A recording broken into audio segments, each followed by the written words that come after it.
So we'll go live? Okay. We are off to the races.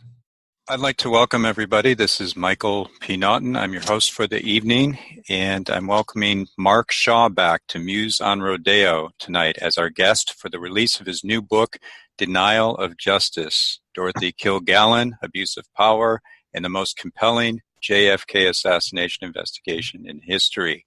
Following our presentation, the audience will have a chance to ask questions. And before we introduce Mark, I want to take a look back at a few clips from our previous event when Mark introduced Poison Patriarch. So enjoy.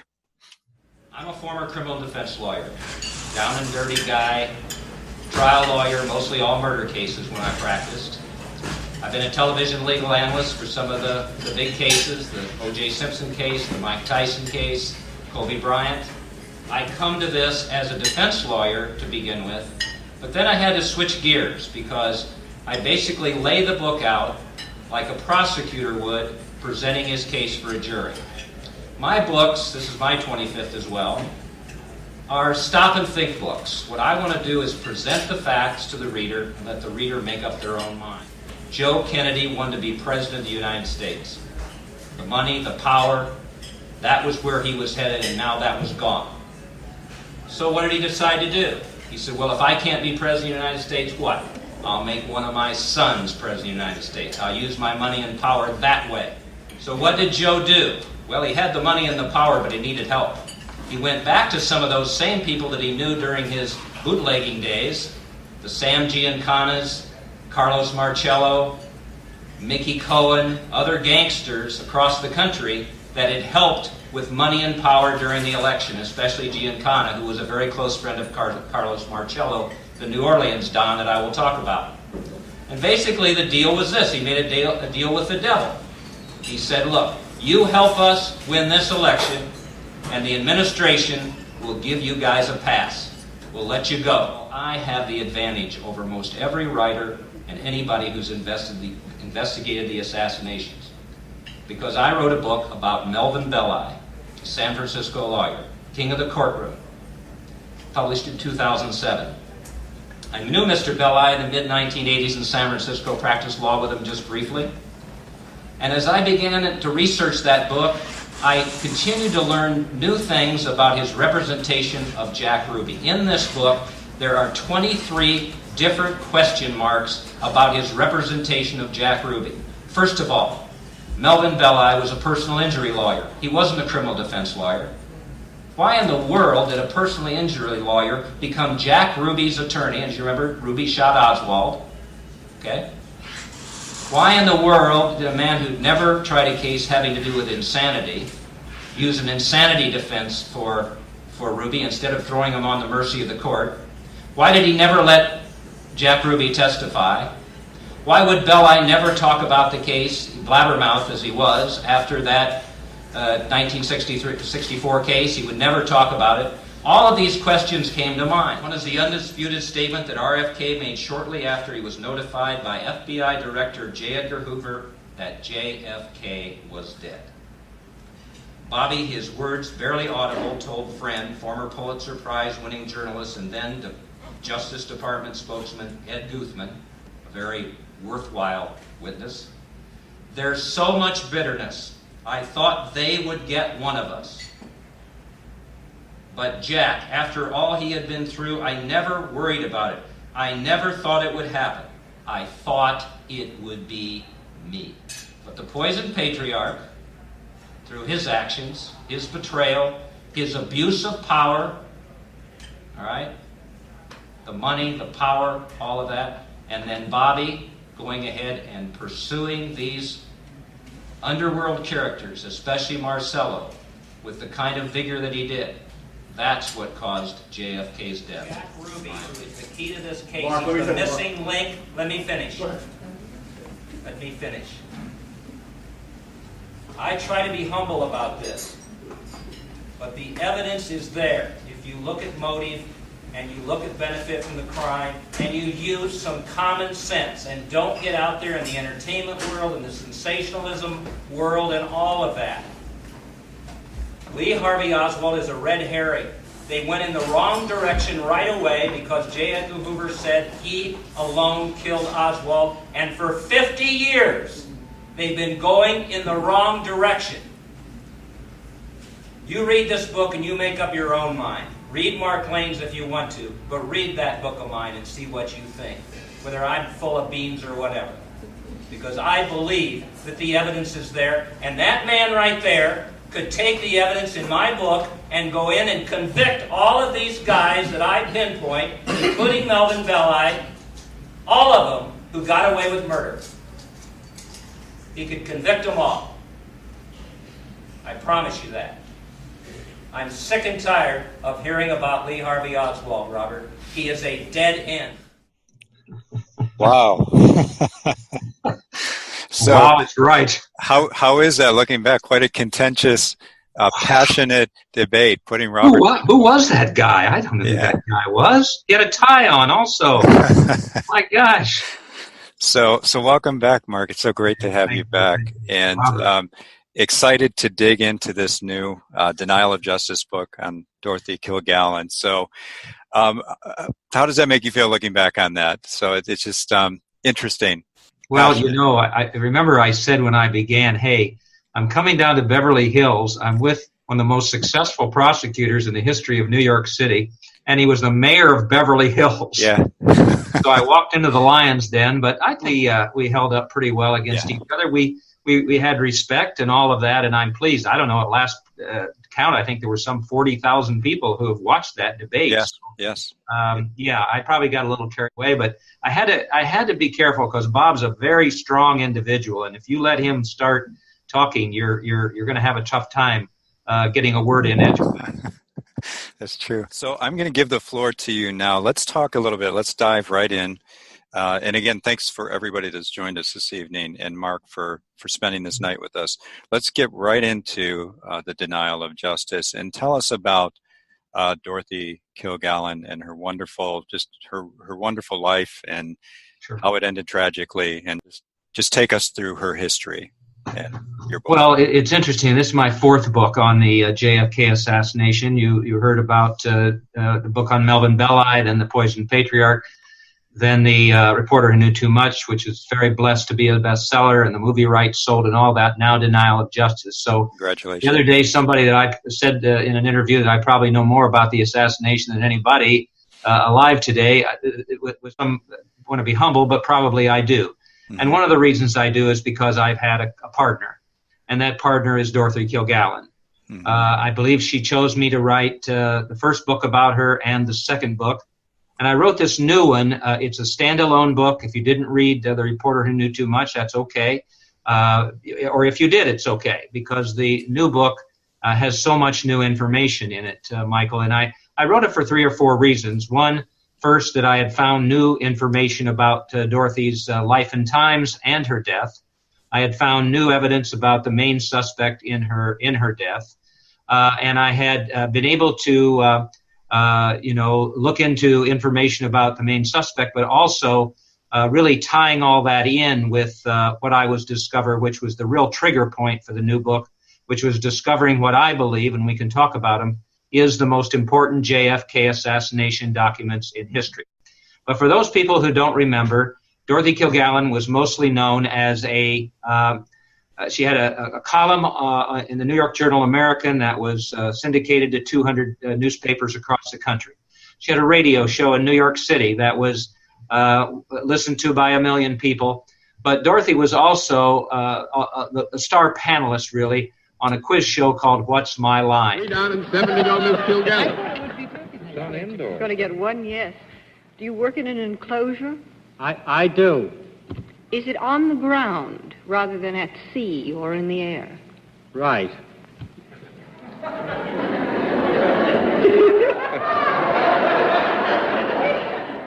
Do you use your hands at all in your work? I do.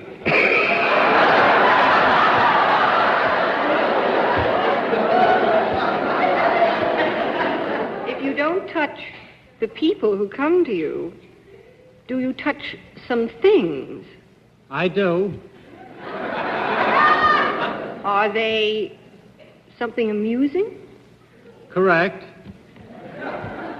Do they move about? Do what move The things about? he touches. The things he touches? No. Are you now meaning move from one place to another? No, just do they move or vibrate or shake or rattle or roll or... Well, I would say that if you will accept that almost anybody who makes use of some inanimate object in performing a service may make some part of it move slightly, then things move about. But if you mean it in another context, I don't, then you would have John. to tell us about it. All right.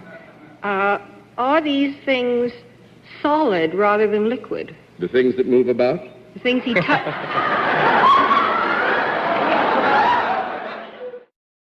And that program was on for about 16 years on CBS every Sunday night, live program. They guessed the occupations, you know, Michael, of regular people. Maybe they owned a wax museum, or one of them was a football writer.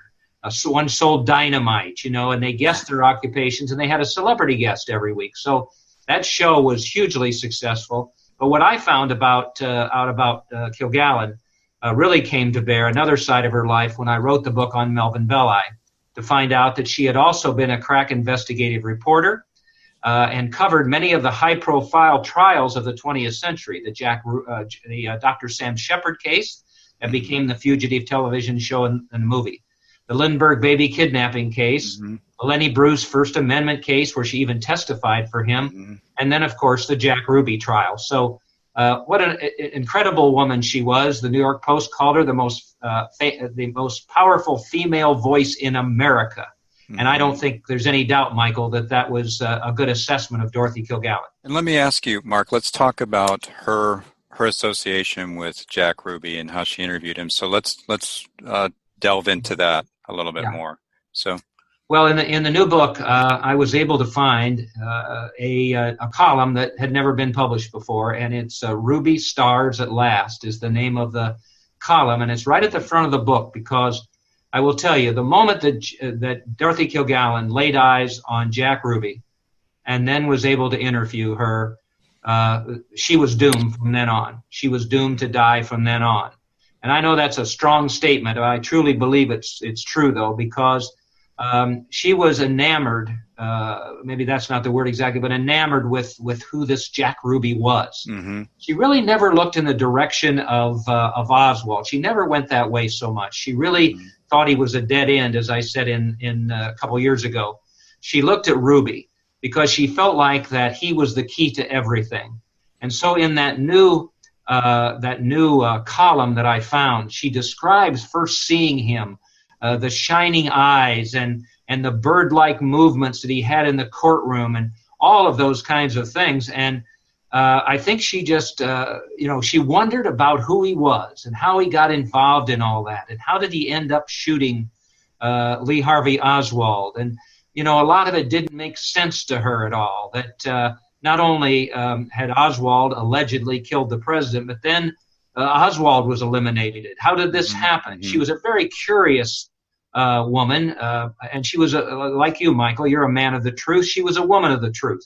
Mm-hmm. She was always trying to find the truth. There's a wonderful quote by her, and I'll probably mess it up a little bit, but when you uncover justice, you uncover a rug, then everybody falls out from there, and she really believed that.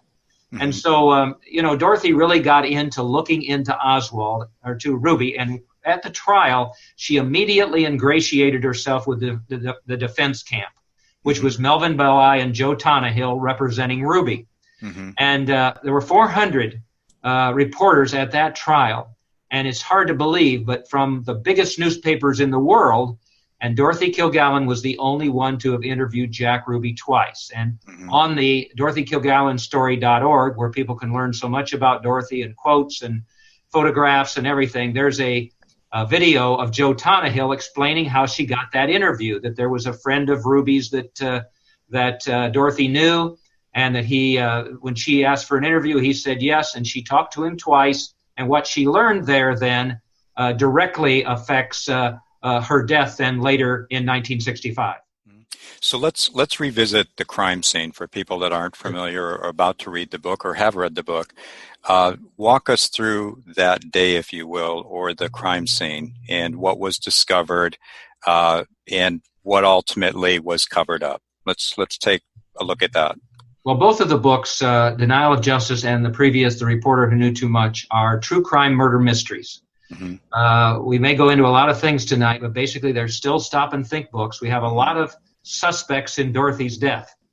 So it's a little bit of importance, I think, to go back just a little bit so that people can understand how she ended up in a bedroom in her townhouse she never slept in a bed she never slept in because she had caught her husband with a friend there, we'll call him. Okay. She had her makeup, eyelashes, false eyelashes, and hairpiece on, which she never wore to bed. Women don't wear that to bed. She had on clothes that she never wore to bed. She normally dressed in old socks and whatever. She wasn't wearing that. There was a book on her lap upside down that she actually had already read, and her reading glasses weren't anywhere around. So you had to go back a little bit, because after she interviewed Ruby then, she didn't go to Dallas to look into LBJ. She didn't go to Washington, D.C. to look into the CIA. She went to New Orleans because she had connected, as we will talk about in the Ruby trial transcripts, she had connected Oswald, Ruby, and Marcello, this New Orleans gangster. She went to New Orleans. It was a very strange visit. She told her hairdresser who went with her, go back to New York, don't tell anybody what you know. Then she got to New York, and she started blabbing the fact that she was going to crack the JFK assassination wide open. And then she, even talked about the fact to one hairdresser, if the wrong people knew what I know about the JFK assassination, it would cost me my life. And that's when she was finally found just a few days later in that townhouse dead in that bedroom that we just talked about. So the lesson here, takeaway for the audience members, I have to make a joke. Do not talk to your hairdresser if you know anything secret. So it's see, Michael, you're right. But Dorothy Kilgallen, you heard me say how big she was, what a celebrity she was, and the most powerful female voice. Think about that. That's amazing. Yeah. She thought she was invincible. Dorothy did. Sure, she told her hairdresser, the wrong people know, I could get in trouble. She told her other hairdresser, stay away from that. But she told her other hairdresser, I'm afraid for my life and my family. She bought a gun. She was terrified within days of her death when she learned that her son, Kerry, and this is in the new book, Denial of Justice, terrified when she heard that her son, Kerry, who she worshipped, and we'll talk about that connection to JFK, which is important, and why solving the assassination was personal for Dorothy. But she was terrified when she heard that there was a photograph of Kerry prancing around Central Park in one of the newspapers. And it just scared her, and I think intentionally somebody tried to scare her that Dick Kerry could be kidnapped to the excess that when it was trick-or-treat time just a few days later, she took Kerry around in a limousine. So all of that was going on, but she trusted people, and she trusted those hairdressers, and obviously she told the wrong people about her intent was to solve the assassination and write this book for Random House. So they have this investigation. It's covered up quickly, like the Warren Commission, but on a smaller scale. So speak about that. So how quick was this? How swift was justice? Exactly. Well, you have to understand again that I got into this just knowing about Dorothy Kilgallen being on What's My Line. That's all I knew. And then I would gather information about her and really find out new facts about how important she was and her JFK assassination and all of that. A lot of that was in the first book. Then readers from around the country and around the world, I heard from a guy from Iceland the other day about the book, would give me tips about information about Dorothy's life and times or her death or whatever it was that way.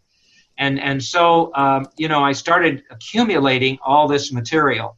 And one of the things that stuck out right away, you're a curious guy, Michael, and so when I learned that there was this staged death scene, and yet what happened, there was no investigation, I really, as a former criminal defense lawyer, that was a red flag for me that there was really something wrong. And then I found out that when Dorothy died, they didn't call the medical examiner's office in Manhattan. She lived in Manhattan on 86th Street. They didn't call them. They called what we later found out was a mafia-controlled medical examiner's office in Brooklyn. The medical examiner came over, and we should say right now that new information from Kilgallen's butler's daughter that's in the new book has shown that when Dorothy died early in the morning, until the police came, there is evidence now that FBI agents were swarming the townhouse, taking out her important documents. So we now know Dorothy died early in the morning. Nobody came till around 3 o'clock. And then what do we find out? The medical examiner gets there. They go in. There's obviously a staged death scene from what I told you about the look of the place. The air conditioner was on, for heaven's sakes, in the middle of winter. All of that made no sense, and yet they took a look at an empty Seconal bottle, which is sleeping pills, and decided that Dorothy must have died of an overdose of alcohol. So this young medical examiner from the Brooklyn offices goes back, and he does these tests, and he comes out with this absolutely ludicrous autopsy, which I found at the National Archives, which said she died of an overdose of barbiturates and alcohol, circumstances undetermined. And so when I saw that, I really said to myself, this is bogus. Something is wrong here. And then I found the son of a toxicologist in that medical examiner's office and found out that 3 years after Dorothy died, one of the toxicologists had kept Dorothy's bodily fluids. They did new tests on those, and they found not one but 3 barbiturates in her system: Seconal, Tulinol, and phenobarbital. And that really blasted away any idea that she had committed suicide. There are other reasons to believe that wouldn't have happened too.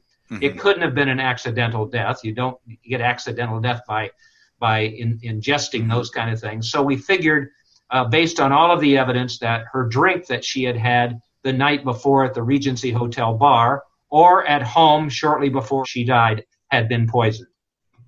It's very interesting because right now, I think in our culture, there's a lot of people are mystery readers. We're armchair. We become all of us have become armchair detectives because of crime shows like CSI, and everything that you just laid out in the crime scene looks like something out of a Hollywood program. I mean, and what we know of even Marilyn Monroe's death, it's very suspicious.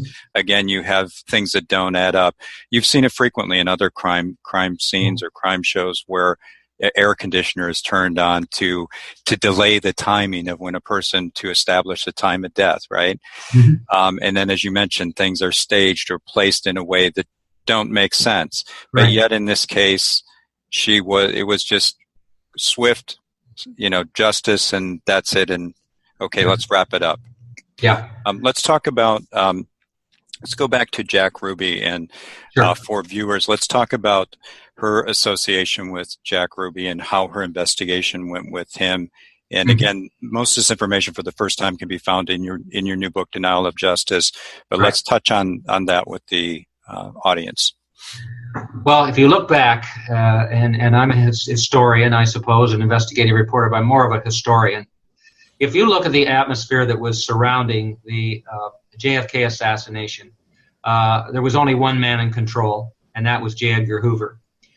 In the documents that were released last October, there was a document there, and I had seen something similar to it, but it was right in there, an FBI memo, and it says this. He's writing to the Justice Department, to the Attorney General, and he says, listen, we must show that the lone assassin of JFK is Lee Harvey Oswald and only Lee Harvey Oswald. So right away you have Hoover out there shouting this for the world. And he brainwashed everybody. I even have new evidence in Denial of Justice that he actually brainwashed the jury in the Jack Ruby trial and the Warren Commission by never letting anybody else get the evidence. I have Jesse Curry, the Dallas Police Department, the chief, in a little autobiography he wrote after the JFK assassination, just absolutely upset at Hoover for taking over the investigation and not letting the Dallas Police Department investigators talk to Oswald. So Hoover was inventing his own world there. Mm-hmm. And he did that purposely, and people may wonder why. Well, here's why. If it's a nut that kills the President of the United States, then nobody is going to be able to prevent that. Mm-hmm. But if there is a plot to kill the president, and I don't like the word conspiracy, if there's a plot to kill the president and the FBI should have known about it, then the FBI is responsible. So Hoover could not let anybody go ahead and perpetuate any idea that he and the FBI could have stopped the killing of JFK. So he's shouting all that out. All the reporters are reporting it. Everybody is going that one direction on a one-way street except one person. And that's blind alley. Allen. Mm-hmm. And the reason she didn't is because right away she smelled a rat. Mm-hmm. She went to Dallas. She interviewed Curry. Curry told her, yes, Dorothy, I didn't send officers to the book depository. I sent them to the overpass. Well, that, gets her ears up. And then she goes to the Ruby trial. She sees Ruby. She thinks, this guy, no way. There's something wrong here and everything. And so then she's able to interview him and get that material. And then she not only does that, but she infuriates Hoover more than that, because she is able, because of her trusted state as a journalist, she gets a copy of his testimony before the Warren Commission. And that's where I kind of compare her to Katharine Graham of the Washington Post, because Dorothy has this information about the Ruby testimony at the Warren Commission, and she and her publisher have to decide whether they're going to publish it. I compare it to Katharine Graham and the Pentagon Papers. And if you watch the film with Meryl Streep and Tom Hanks and everything, you know that Katharine Graham was under siege by the White House. If she published the Pentagon Papers, they said they were going to put the Washington Post out of business. Well, it was the same situation. Hoover put pressure on the New York Journal-American and said, if you do this, this is going to happen and all that. Well, Dorothy stood up to that. And I have a memo that people will find fascinating in Denial of Justice that I found just before I got done with the book. And it's a letter from J. Edgar Hoover to the Warren Commission General Counsel. And it talks about the fact that he sent 2 agents to Dorothy Kilgallen's townhouse, interrogating her about her sources for the Ruby testimony at the Warren Commission. And I have this vision of that happening. I like to say there's these 2 hulking FBI agents, and they go to the townhouse, and here's Natalie dressed little pint-sized Dorothy on the couch, and they're interrogating her. Who told you this? Where'd you get this and everything? And in that memo, it says Dorothy looked him right in the face and said, I would rather die than let you know my sources. That's in there for people to read. That's what she was like. That was the integrity that she had. And then at some point, we'll take it even further, because now we know a lot more than we did before about why she was in such danger with that book she was going to write, and that will deal with the Jack Ruby trial transcripts. So the reporter who knew too much, and the difference between, as you mentioned, a reader can read these 2 books independently, but the reporter who knew too much versus Denial of Justice, just explain to the audience again briefly, because we talked about it a little bit. Yeah. Explain to them the difference and why this book may be better to read or the first to read or vice versa. So just talk about that. Well, if you're only going to read one book, I would read the new one, Denial of Justice. But, you can't be wrong when The Reporter Who Knew Too Much was read by thousands and thousands of people around the world. And I've gotten, I think, more than 800 emails at last count about people who read that book. Something touched their emotions with that book, which is, I just got a shiver. That's every author's dream. And they were touched by Dorothy's story. They were touched by the fact that she didn't get justice in 1965. And so I wanted to write a second book that would do justice to the first book.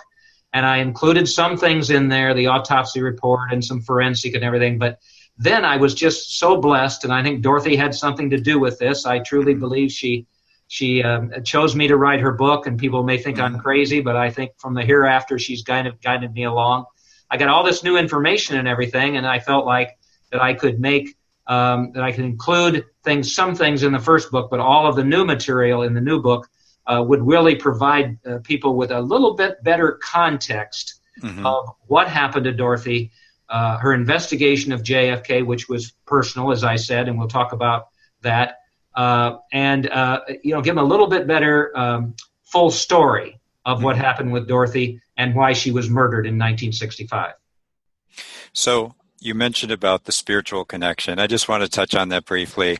You felt this compelling need, this almost like the soul of Dorothy saying, and I don't think it's crazy. Obviously, I don't personally think it's crazy, but you felt a compelling need. I mean, look what happened recently with that book. It was a runaway blockbuster about the serial killer that they caught finally after years, and this dogged persistence of this one author. Finally, that book helped convict the serial killer. It's escaping me now, but you may know what I'm referring to. Yeah. So. Well, with Dorothy, again, I had no idea about who she was. When I first was writing the book on Melvin Bella, I had no idea. And it was only a doctor friend of Belli's who represented Jack Ruby and silenced him with a ludicrous insanity defense and wouldn't let him testify and all of that, which Dorothy was curious about. When I was working on that book, there was a doctor friend of Belli's, and he said, Belli knew Dorothy Kilgallen. I said, what was on? What's my line? I says, you don't know anything about her. And he gave me all this information about her. And then he said the one thing that's triggered the 3 books. And that was when Dorothy died, Belli said, well, they've killed Dorothy. Now they'll go after Jack Ruby. They've killed Dorothy. Now they'll go after Jack Ruby. I wrote The Poisoned Patriarch, and I mentioned it in there a bit. And then I just had this, I'm a very spiritual person. I just had this feeling that Dorothy had alerted me to information about her that nobody else had. Nobody had written about her. Nobody stood up for her when she was murdered in 1965. Nobody had stood up for her since, not her colleagues, her friends, authors. She wasn't mentioned in any of the JFK assassination books. She was never mentioned in the Warren Commission. And I just had this feeling that for some reason she had chosen me to write her story. And I could give you many examples of times when I didn't think I had enough material for a book, The Reporter Who Knew Too Much. The best example is that I got to a point where I didn't feel like I had enough primary sources, which is what I try to find, not secondary sources where somebody said, whatever. And I didn't have enough of that. And I had this feeling, one night I get my feelings around 3 a.m. I had this feeling that I might go to the internet and see if anything had been written about her case. And I found that there had been an article written in the Midwest in 2007. And I went to that article in Midwest Today, and I found that there were quotes by Dorothy's 2 hairdressers, one of the contestants on her last What's My Line show, and Joe Tonahill, Jack Ruby's co-counsel. So I was so excited. So I call this publisher and I say, listen, this stuff is gold. I want to talk to these people. He said, well, Mr. Shaw, they're all dead. I thought, oh, no. He said, but I have good news. There's a woman down in Los Angeles who has been passionate about Dorothy's death, and she videotaped the interviews. It took me a number of months to get that woman to trust me, but I know Dorothy led me to those interviews. I finally got them. They're all up on the DorothyKilgallenStory.org. So that's a great example of what she did. And when we do get to the Jack Ruby trial transcripts, I'll tell you again that I was just about to send in the manuscript, and I just had this feeling, and I'll tell you where I went to find these things, that I was supposed to do more. I was supposed to find something, and I know Dorothy had a handle in that. So you were being guided in a sense. Yep. Absolutely. Without a doubt. She's my partner. She's right here with us right now. I believe that. Now, you had written, speaking of that, you had written a book very early on that was to deal with like spirituality. If you could, I don't know if you want to touch on that briefly. What was the book title of that? Well, I wrote a book about Thomas Merton, is the one I think you're relating to, Beneath the Mask of Holiness. I had, I don't mind sharing this. In the early 2000s, I went through a tough time. I I had become, frankly, a real jerk. Uh-huh. I was doing legal analysis for the networks. I had I was writing my books. I lived in a wonderful ranch in southern Indiana, and then something came along, a crazy deal that it takes too long to tell about, but I didn't handle it very well. And so I lost some things in my life that really bothered me. Mm-hmm. I moved out to Colorado. I thought I need to clean myself up, and somewhere or another I had this feeling I need to go to seminary. Uh-huh. So I called a seminary in Marin County and over here across the Golden Gate Bridge. And I said, do you let old people in with bad grades? And this woman said, well, maybe. So I went to the San Francisco Theological Seminary and studied theology. And I learned about Thomas Merton. For people that don't know about him, he was a blessed monk who wrote a number of books. One is the New Seeds of Contemplation, which has kind of become my Bible. Mm-hmm. And I learned more about him, and then I learned about a love affair that he had with a student nurse shortly before he died. So I wrote a book called Beneath the Mask of Holiness. And boy, Michael, did I get in trouble. Martinists who love this guy assaulted me. If you go to Amazon, they assaulted the book from the day it was published and still are assaulting me for showing the human side of Thomas Merton. But I will tell you the same criticism has come with what I've done about the JFK assassination and even about Dorothy, because there are people out there that don't want to know the truth. They want to talk about all the other aspects of the JFK assassination, but they don't really, they're really not interested in what happened. They want to come up with all these crazy conspiracy theories and all that, and I respect that, but it's unfortunate in some ways because the perpetuation of J. Edgar Hoover's Oswald alone theory is still there today. It's interesting. Years ago, I had the opportunity. In fact, I was trying to get him for our event, but he was unfortunately very ill at the time. Vincent Bugliosi, who wrote a book, and he was of the opinion that Oswald had acted alone. So he wrote a huge 1,000-page tome on the JFK Oswald alone theory. And I remember I met him at a book signing and then subsequently contacted him later for our event. But I remember talking to him, and he said, I mentioned about, what did he think of Oliver Stone's movie and what did he think of the JFK assassination? And it just turned very badly. He said, Oliver Stone told one lie throughout the whole movie, and that was it. And then, of course, I tried to get him for this past event, and he was ill, unfortunately. But he was of the opinion that he was the lone gunman.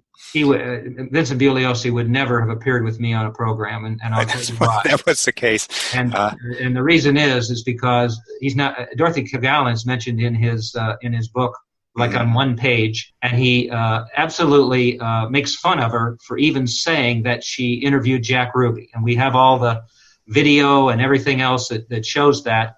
But the real negative about that is I knew Vince very well. And right before I wrote The Poison Patriarch, I called him and I told him, listen, I have uncovered some real interesting information about Dorothy Kilgallen, and I think you should look at it before you finish your book. Mm-hmm. So I actually sent material to him about things I had learned about Dorothy and all of that. And he never included one of those things in that book of his. Mm-hmm. Blindsided, unfortunately. He never knew anything about the Ruby trial transcripts. They're not in there.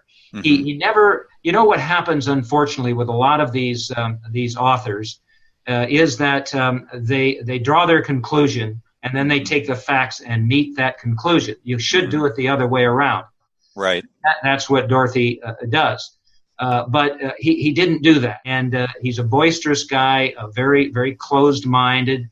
But it really concerned me, and I've been one of the chief critics of he and Gerald Posner, who wrote Case Closed, because neither one of them really investigated and looked at any other alternatives, and that has been a real distortion of history through the years. You mentioned Mark Lane earlier in the conversation, and Mark Lane really was the one that was the impetus, wasn't he, for starting the quote-unquote conspiracy theory of JFK, or if people want to call it that. Wasn't Mark Lane really the impetus for that?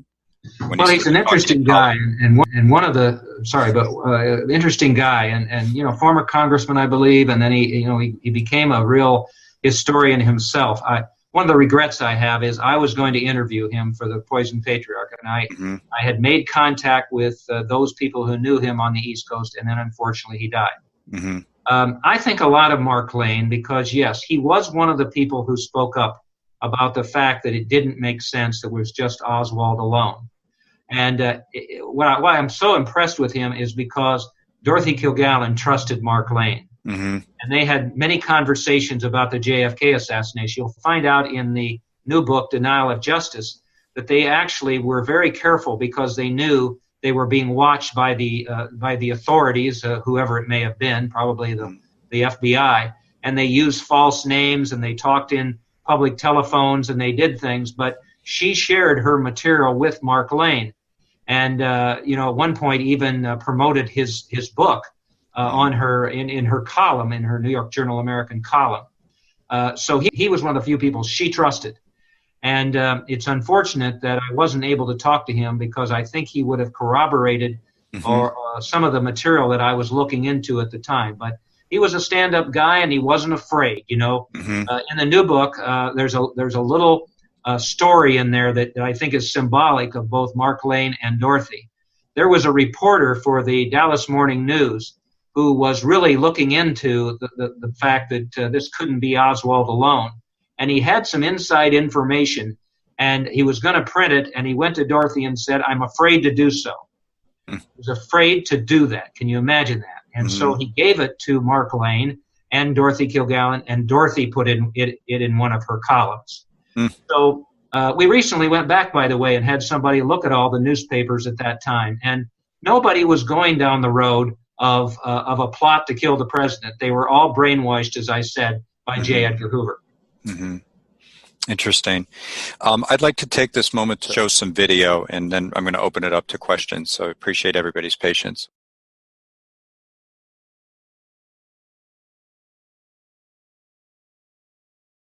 I think it went. What hospital did you go to, Jack? I think when you're instructed to not answer questions unless you have your attorney. Can we Well, don't ask me. When he's in my presence, you're welcome to do anything you like, and I wish that I were free to state the things I want to state. Does that satisfy you? Well, do you think it'd be possible to get together with you know Melvin Belli, you know Joe Tannehill, Okay. Phil Burleson. Let's go. Thank you, Jack. Okay. Jack's good fellow.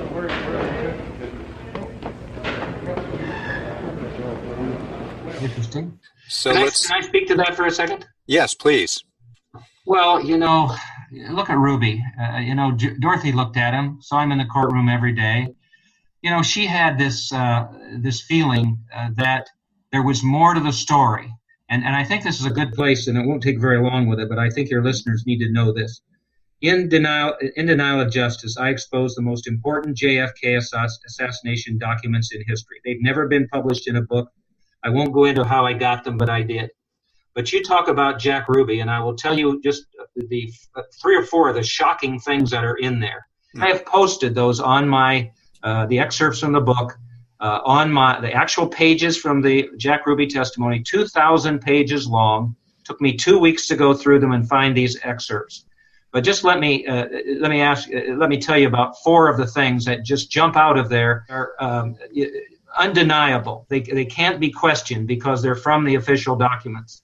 Did you know that Jack Ruby actually watched the JFK assassination as it was happening from a window at the Dallas Morning News facing Daley Plaza? Watched the assassination, which means he knew about it first, and that's in the Ruby trial transcripts. Did you know that Jack Ruby, just a day before he shot Lee Harvey Oswald, went to a parking lot across from his Carousel Club, used the telephone, asked whoever he was talking to when Oswald would be transferred, and then said he would be there? Did you know that Jack Ruby actually said in the testimony from a witness at the trial that he got into the Dallas Police Department basement, making like a reporter, holding a notebook and a pencil, and the officers from the police department helped him get into the basement, which completely obliterates his always saying that he just happened to be at the Dallas Police Department, and the Dallas Police Department basement, walked in and shot Oswald. So this is, like I said, this evidence is absolutely mind-boggling. It's shocking. It makes you realize that we all missed it back then. And the reason that I and all the other people like Bugliosi and others who have written about the JFK assassination, the difference there is that we weren't there. But Dorothy Kilgallen sat in the front row and listened to that testimony. She put it in her columns, and then she was going to put it in her book, and that's why she was in danger. Hoover and Marcello, they could never let her write that book and remind people what the actual testimony was at the Ruby trial. Again, Jack Ruby watched the assassination while it was happening. When you asked those did you know questions, I only learned those 4 items that you mentioned because of your book. So I want to mention that too. It's fascinating reading. It really is. Well, I hope people will go to the markshawbooks.com and look at them for yourself. Read them yourself. The actual pages are there, and they're embedded in the new book. After talking with Jack Ruby, what is your impression of him, sir? I don't think I can tell you anything more than I have about the case, except that he wasn't the man that I expected to see, and I was very impressed with his sincerity, and so that you're impressed with mine, when I say that I'm not going to discuss the case, I say period. And I know that you'll respect my respect for the ethics and the formalities of your association here, and not say anything more about it until we get to trial. Period. Melvin Belli. Wow, you saw me shake my head. I knew Mr. Belli in the 80s. I practiced law in his building, and let me tell you something. The other exposure in the new book is there's no question that Melvin Belli knew about the JFK assassination before it happened. I found a witness who said that when a waiter went up and told him that Oswald was dead, he said, okay, now I'll have to represent Ruby. So Belli was just as dirty as could be, and it's unfortunate. I hate to say that about him, but he was part of the plot to kill JFK. But as you mentioned, I mean, the egregious fact in Poison Patriarch is you have this personal injury lawyer with no experience representing a figure like Jack Ruby in this murder trial that the whole nation's eyes are, and you have this guy of all people. Well, it was a red herring. See, it was a red flag, but nobody caught it but Dorothy. Bless her heart. So, Mark, let's back up a bit. Again, let's go back to briefly Joseph P. Kennedy and the original book, The Poison Patriarch. Let's look back on that a second. And the question is, JFK, he obviously knew that day he had been warned too that he was kind of going into enemy territory that day, right? That this was not a friendly place. This was not a good place for him to be. Yeah. Yet he did, and he met with the ending that we all know. How much is the Zapruder film a factor in this investigation too? When you look back on this whole thing holistically, how much is the Zapruder film evident in this, or how much information does this really give us too, in addition to the brilliance of Dorothy Kilgallen and the other testimony, even witnesses that were covered up? Well, I really don't try to address myself too much to that, Michael, because I don't have an expertise in it. People who want to look about the direction of the bullet, whether there was a tree in the way of the book depository or things like this, I can't really debate any of that because there's so many possibilities with it. I'm a former criminal defense lawyer, as you know, and a legal analyst, so I look at motive. And, I just thought, as you said, about Joe Kennedy, that, Joe Kennedy was a snake. And he was a double crosser to the underworld, and that's what caused the death of JFK. Well, there's another snake in Dorothy Kilgallen's death, and that guy's name is Ron Pataki, who was a Midwest journalist who Dorothy knew, had a romantic affair with, trusted with some of her JFK assassination information. And it looks now, by all the evidence that I have, that he was a real Judas, that he conveniently got into her life and then shared a lot of her investigation material with the wrong people. The new evidence that we have in denial of justice really shows what a Judas he was, because he admits that the poems he wrote about Dorothy that had incriminating evidence only the killer could know, that he wrote those. We know more about his violent attitude that he had in the past, arrests and things like that.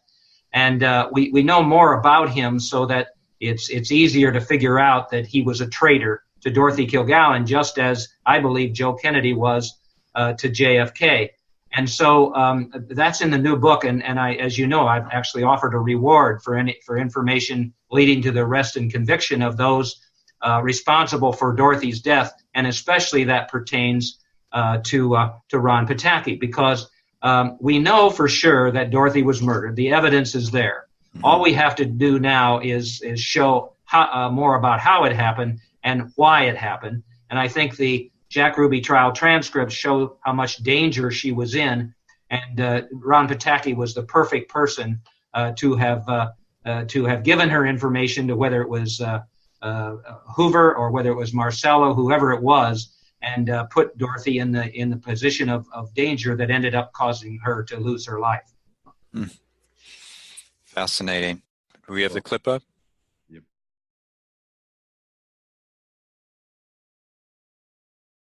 I'm sorry, unfortunately we're not getting the audio, but it's great if we can get this working. We'd like to show the clip. There's YouTube's such a wonderful tool now for everybody. You can see clips of how brilliant Dorothy Kilgallen was in her line of questioning. Well, I can help you there just a little bit, if you don't mind, because people who Dorothy, they said she died of an accidental death of overdose of drugs and alcohol. Well, go look at her on the last What's My Line program that she had. Let's see, this would be November 7th, so it would be either the 30th of October, 1st of November. It's up on YouTube. Watch how sharp she is. She looks great. She guesses two of the occupations. She's just as smart as she ever was up there. And so that's another clue that this determination that she died of a drug overdose doesn't make any sense. Yeah, I would agree with that. She's sharp and completely unexpected. So tell me, what more can be done? How can people get involved in helping with this cause of trying to bring this to justice? How can people, aside from reading your book and spreading the word, how can people get involved? Well, I've had a crusade to get Dorothy the justice she deserves. I've become her voice. And to that extent, I got the New York District Attorney's Office, Cyrus Vance Jr., to agree to investigate her death, since she didn't have an investigation in 1965. For 8 months last year, I worked with the chief investigator. I gave him all the evidence I had. I flew to New York City and met with him. I gave him an evidence report with witnesses and documents and all of that. He called Dorothy a victim.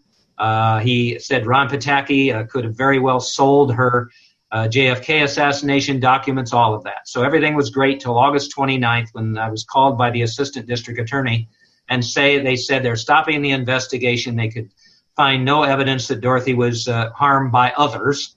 I objected to that, and at one point he said, Mr. Shaw, don't argue with me. Besides, we can't tell who did it, which was completely contrary to what he said. So they promised that if I brought new evidence to bear, they would reopen the investigation. And so in the new book, Denial of Justice, I do just that.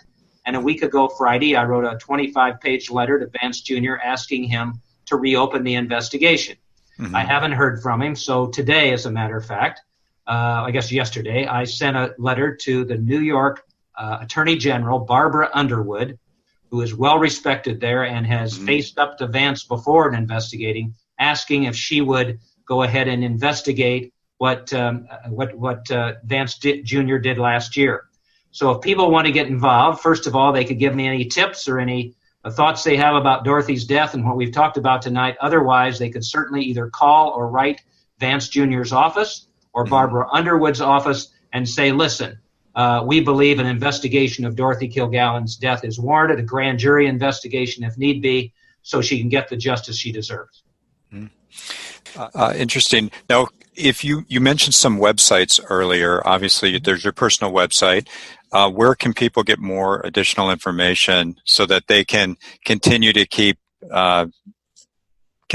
learning about some of the aspects of the case? MarkShawBooks.com. Go in there. You'll see the cover of Denial of Justice. Scroll down a little bit, and you'll see the Jack Ruby trial transcripts and analysis under each one of those excerpts I've talked about with what Dorothy heard and how she weaved that into the columns that she was writing. The first column she wrote was just 6 days after JFK died. The Oswald file must close. Go to the DorothyKilgallenStory.org. You can see all the videotapes of the interviews and quotes and photos and her columns and all of that. Plus, I have put the letter that I wrote to Vance Jr. up there for all the world to see. So all kinds of information there, and hopefully Dorothy's pleased with what I'm doing, and I'm just still trying to get her the justice she deserves. Bless you for that. And then also, as far as the movie, let's talk a little bit about, you mentioned it's going to be made into a film. So how did that happen, and where are you in the process of that? And how much are you involved in the process? Because I know it can be tough on a writer. Hollywood's a tough place for a writer. Right. So, yeah. Well, we were very blessed. We had a lot of production companies who were interested in Dorothy's story, and we finally selected the Dowdle brothers, or the brothers Dowdle, they call themselves, John and Drew Dowdle, and John's wife Stacy. They had produced a couple major motion pictures that did well, and also Waco for the Paramount Network that really impressed me. Mm-hmm. The other thing that I appreciated is they had the authors of the book about Waco on the scene when they actually filmed produced the film. And I was able to get that right as well, so that I can be there when they produce the film, and hopefully keep them on track with regard to the truth here. At last count, just a couple weeks ago, they told me they had finished a script based on the film, or based on her story, and we're now in the process of what every producer has to do, go to the studios and the networks and everything else. Sure. But they seem very confident, and I think, there's an actress out there that was born to play Dorothy. I was going to ask, who would play Dorothy? Mentioned Kate Blanchett. Mm-hmm. The one I get a kick out of is Meryl Streep. Because Meryl Streep seems to be able to play anyone from 40 to 100. Yeah. So we'll see what happens, but Hollywood moves a little slower than we like, but I'm hoping that Dorothy's story will hit the big screen next year. Well, those two actresses are chameleons. Yes. So they would certainly, I would probably put my money on Kate Blanchett. That's who I would say would be likely to get it. As we're looking at this, running a clip. Oh my, very nice. Wow, it's beautiful. Look at her typewriter. Hemingway called her the greatest woman writer in the world. Yes. Yeah. Long ago, Dorothy was in a race around the world in an airplane. There she is on ABC. Girl around the world. Carrie and Jill, and Carrie, the JFK, just was so gracious to at the White House. That's what made Dorothy's investigation so personal. There she is having lunch. Oh, Cesar Romero. I've never seen that photograph before.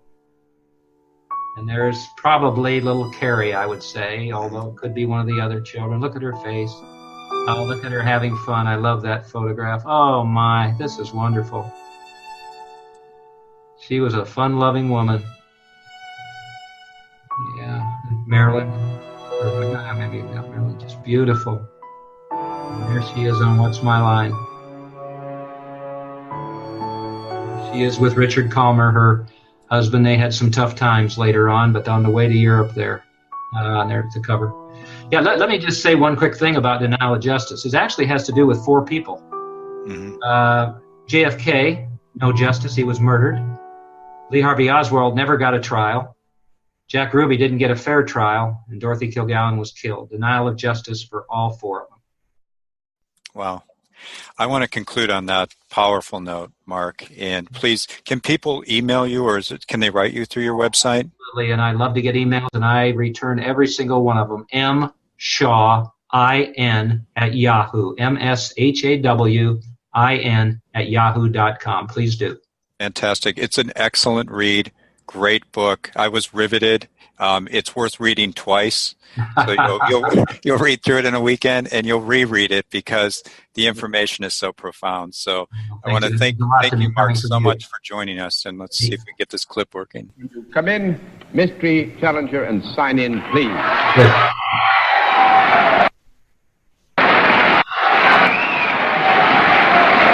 Oh, boy.